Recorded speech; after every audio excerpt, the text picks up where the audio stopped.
Mana shu qumlar orqasiga yashirib qo'yib o'tiribdi. Hurmatli fuqaro, to'g'ri gapiring. Oynani och. Nima deysiz? Любой joyda javob beraman. Bo'ldi. Haydovchi endi xodim bilan Lyuboy joyida emas, sud zalida gaplashadigan bo'ldi. Xo'sh, yo'l patrul xizmati inspektoriga qo'pol munosabatda bo'lgan huquqbuzar erkakka qanday chora ko'riladi? Ma'lum bo'lishicha, voqea shu yilning 2-mart kuni yuz bergan. Yo'l patrul xizmati xodimi belgilangan tezlik me'yorlariga amal qilmay harakatlanayotgan mashinalarni radar moslamasida aniqlash maqsadida xizmat olib borayotgan bo'lgan. Shu vaqt ushbu hududdan o'tib ketayotgan haydovchi radarni ko'rib xodimning oldiga keladi va ular o'rtasida kelishmovchilik yuzaga keladi.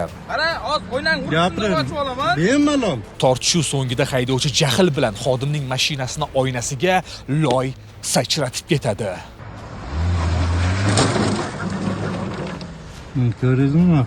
Temir aka. Mazkur holat bo'yicha sud ishi ko'rib chiqildi va haydovchiga quyidagicha jazo tayinlandi.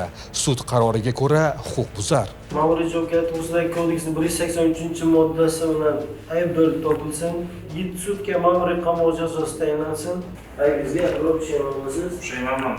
Ko'chada ba'zi haydovchilar radar moslamasini ko'rsa asabi buziladi. Hurmatli haydovchilar, sizga eng yaxshi yo'l bu tezlikni belgilangan me'yordan oshirmang. Shundagina siz hech bir radarning nishoniga tushmaysiz.